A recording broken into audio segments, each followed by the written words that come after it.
jornalista e doutora em Linguística Aplicada pela Universidade Federal de Minas Gerais, mestre em Comunicação pela Universidade de São Marcos, além de pós-doutora pela Universidade de Navarra, na Espanha. Nair Prata também é pesquisadora e escritora com 11 livros publicados e diversos artigos apresentados em congressos de comunicação. Além de tudo isso, nossa entrevistada tem vasta experiência no rádio. São 18 anos trabalhando em emissoras de Minas Gerais. O Entre o Café e uma Prosa de hoje recebe Nair Prata. Nair, é um prazer recebê-la. Uma grande alegria, obrigada pelo convite. Obrigado. Nair, em sua tese de doutorado, você falou sobre as novas formas de interação e os novos gêneros no rádio. Quais seriam essas novas formas de interação? Olha, a minha tese eu terminei em 2008, então já são quase 10 anos. Então, desde 2008 até hoje, essas formas evoluíram, as formas mudaram e aumentaram. Então, nós tínhamos um rádio em que a interação do público com a emissora se dava praticamente antigamente por carta, né? Os ouvintes escreviam as cartas, fazendo pedidos, falando de alguma coisa que eles estavam precisando, pedindo uma música, interagindo com os locutores. Depois isso passou para o telefone, também carta e telefone, depois para o e-mail.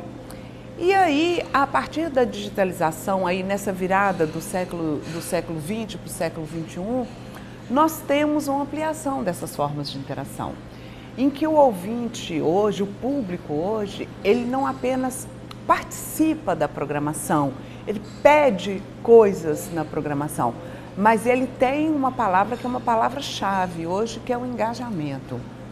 Então, ele não só participa, mas ele está engajado. Então, ele produz conteúdo e ele dissemina conteúdo. Então, o público hoje, ele não quer apenas participar, ele quer produzir.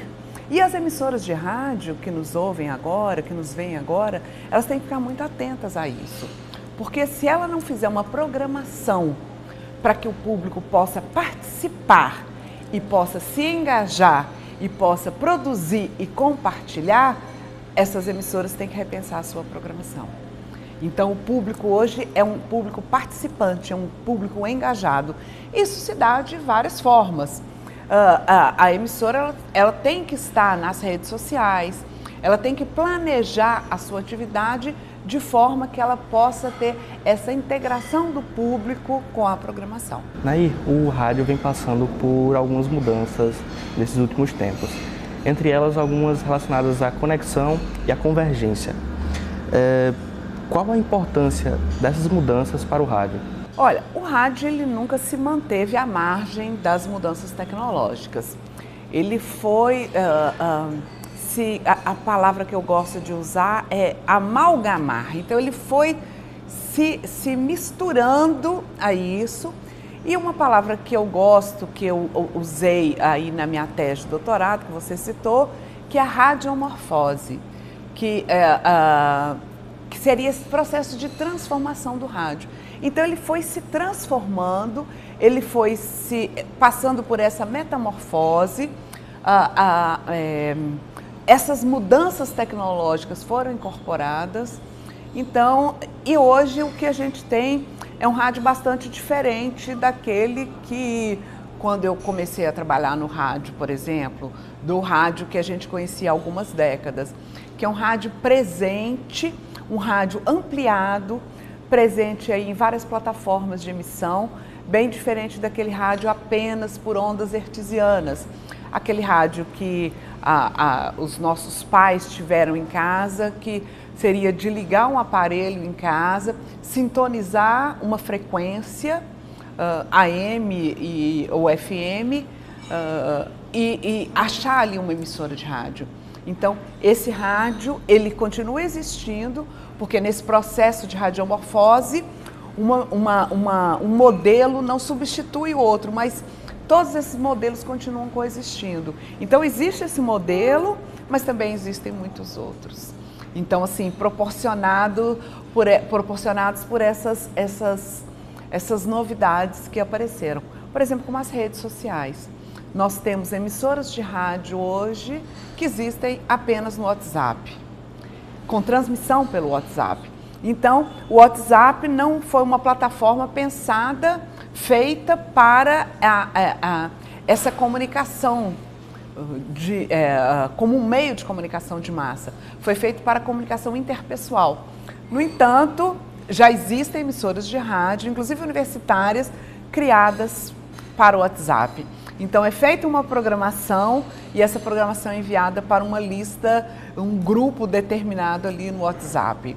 É rádio? É, porque o sentido da transmissão radiofônica está ali.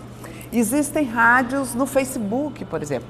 O Facebook é uma rede social que todos nós conhecemos para essa comunicação interpessoal. E, no entanto, nós temos ali emissoras de rádio. Nós temos rádios, por exemplo, que a gente chama de brand radio, que seria o rádio de marca ou rádio corporativo, que são emissoras de rádio criadas para uma empresa específica. Então, a empresa encomenda a uma produtora, a uma agência de comunicação, uma emissora de rádio para a sua organização.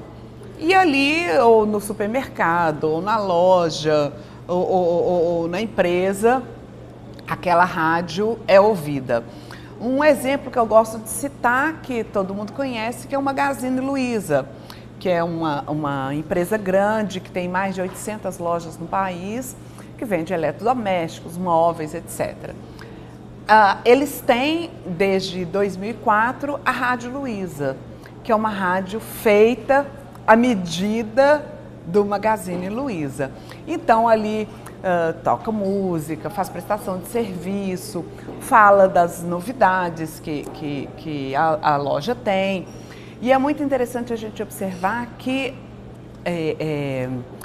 no Magazine Luiza, por exemplo, eles especificaram público. Então, o público é o funcionário da loja, não é o cliente, etc. É o funcionário. Então, a rádio é pensada para esse funcionário. Então, todos os dias, a hora que a loja é aberta, é sintonizada a rádio que é feita em São Paulo. Então, assim, nós temos hoje vários tipos de rádio, vários modelos ampliados. Você pesquisou recentemente sobre a linguagem na internet como uma das novidades, as novas formas de comunicação. Como se dá essa nova comunicação no meio digital? Essas mudanças, elas evoluíram, já não são mais as mesmas, né? Hoje a gente fala de uma forma mais ampla, de uma ampliação da linguagem. Então, assim, a gente fala do transmídia, que seria essa linguagem específica para cada meio. Por isso que eu gosto dessa palavra aí, dessa ampliação, que é o que o digital faz, o digital proporciona, mas é muito mais amplo do que a gente apenas imaginar que é apenas uma possibilidade tecnológica. É muito maior do que isso. Recentemente, um outro debate acalorado que vem acontecendo é quanto à transição da rádio AM para FM. Você acredita que tem impactos na programação? Dá para manter a mesma programação, a mesma grade da AM na transição para FM? É uma pergunta muito interessante porque, nesse momento, o nosso grupo de pesquisa Rádio Mídia Sonora da Intercom está organizando uma pesquisa coordenada por mim e pela professora Nélia Del Bianco, da Universidade de Brasília. Nós estamos formando equipes de pesquisadores em todo o país e, numa primeira fase, nós vamos pesquisar a migração das emissoras do AM para o FM nas regiões metropolitanas. Então, nós vamos começar pelas regiões metropolitanas, porque são quase 700 rádios que estão migrando. Então, nós vamos avaliar exatamente isso. Qual o impacto da migração para as emissoras? Então, nós estamos dando aspectos como a questão técnica, a programação, a questão do pessoal envolvido. Então, nós vamos dar exatamente isso. Nós vamos em cada uma das emissoras que está passando pelo processo de migração, para conhecer o que aconteceu com ela. O que nós sabemos, a priori, é que o AM está em decadência no país. A gente não encontra mais rádio AM para comprar. A gente não tem mais rádio AM no carro. Então, as pessoas, claro que existem muitas exceções muito interessantes, de cidades que o AM é bastante forte. Mas, por exemplo, em Belo Horizonte, a minha cidade, há uma pesquisa que mostra que a cada momento, 14 pessoas estão ouvindo rádio em cada 100. Dessas 14, 2 estão ouvindo AM e 12 estão ouvindo FM. Então, o AM tem perdido audiência. E a migração para o FM seria, em muitos casos, a salvação financeira. Então, só que isso tem impactos. Então, é exatamente isso que a gente quer saber. Porque sem uma pesquisa não dá para a gente ter uma avaliação. Então, depois dessa pesquisa, você me chama de novo, que aí eu posso te falar dos resultados, porque aí nós vamos falar. Olha, em Salvador, na região metropolitana de Salvador, a realidade é essa. Na região metropolitana de Belo Horizonte, a realidade é essa. Em Brasília, e aí por aí afora. E depois a gente também vai fazer um conjunto do país para entender. Porque é um processo que não tem no mundo, não se tem dados de uma migração tão grande, tão volumosa, com um número tão grande de emissoras e que vai trazer certamente algum impacto aí na vida das emissoras de rádio, na vida da sociedade, na programação, do ponto de vista financeiro, etc. O rádio tem uma característica que é a aproximação do locutor com o ouvinte. Isso inspira, de alguma forma, os outros meios. Como trazer essa interação para os outros meios de comunicação? Olha, tem até uma tradição aí na comunicação que se fala que as pessoas sabem quando o profissional veio do rádio. Por quê? É mais desenvolto para falar, fala de improviso, ele não precisa ter um papel para apoio, topa qualquer parada, fala de qualquer lugar, né? É mais ou menos isso. Então as pessoas falam, esse aí veio do rádio, porque eu estou vendo pelo jeito que ele veio do rádio. Por quê? No rádio, a gente, até pouco tempo, trabalhava só com o som. E trabalhar só com o som, enquanto outras mídias têm o apoio da imagem, da fotografia, dos gráficos, etc., no rádio você tem que passar a sua mensagem, você tem que dialogar com o ouvinte, você tem que fazer com que ele crie imagens, você usando só a sua voz. Que são os 4 elementos, né, do rádio, que é a voz, a música, o silêncio e os ruídos. Então, a partir desses 4 elementos, você tem que dar conta do recado. Tem um pesquisador francês que eu gosto muito, chamado Patrick Charrodot, que ele fala o seguinte, que o rádio é a ausência da encarnação, é a voz pura. Então, não há uma corporificação. Então, essa ausência do corpo faz com que a gente se desdobre. Você tem que convencer apenas com a voz. Isso aí é importante, você falou aí dos outros meios de comunicação, os outros meios foram aprendendo com rádio não apenas nisso, mas na forma sintética de apresentar uma notícia, na forma de, com poucas palavras, você dar o seu recado, por exemplo, como o Twitter, que com alguns caracteres você tem que dar o seu recado. Não dá para você no Twitter ficar fazendo um tweet, outro e outro e outro. Então, com alguns caracteres você tem que dar o seu recado. Na agilidade, por exemplo, que o rádio tem, se acontece um problema aqui na rua, aqui do lado, o rádio é muito mais rápido para chegar e fazer aquela transmissão do que as outras mídias. Os outros veículos acabaram aprendendo, ainda continuam aprendendo muito com essa forma ágil, prática, simples que o rádio tem de transmitir. Nair, de acordo com suas pesquisas, com seus estudos, como você imagina o futuro do rádio? Olha, tem uma frase de um pesquisador português chamado João Paulo Menezes. Há alguns anos ele escreveu um artigo lá em Portugal E ele falou uma coisa muito interessante. Ele falou o seguinte, daqui a alguns anos, ele falou assim, no futuro, a imagem das antenas retransmissoras de rádio no alto das montanhas será apenas uma fotografia. Então, isso ele falou há alguns anos. Eu acredito nisso.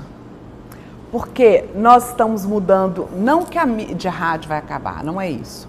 Mas a forma de transmitir está mudando e a forma de escuta está mudando. Ao contrário, a forma de escuta está mudando, então as nossas formas de transmitir estão mudando. Então hoje o público quer, principalmente as novas gerações, as gerações digitais, pede uma mídia móvel, uma mídia engajada, uma mídia participativa. E o rádio está acompanhando isso. Então, as formas antigas, elas vão ficando em desuso, como a gente estava falando agora, por exemplo, do AM, elas vão ficando em desuso até que vão ser extintas. Em alguns países, por exemplo, como a Finlândia, não há mais rádio AM, não há mais rádio FM, só existe o rádio digital. Então, essas coisas vão mudando. Então, no futuro eu vejo o rádio mais forte do que nunca. É uma mídia que faz parte da vida da população, que fala a linguagem da população, que acompanha o público, mas as formas de transmissão vão mudando. E é muito bom que mudem, porque significa que a gente não está parado no tempo. Nair Prata, muito obrigado pela sua participação e obrigado a você que nos acompanhou até aqui em mais uma edição do Entre o Café e uma Prosa. TV Caatinga, a verdadeira imagem do sertão.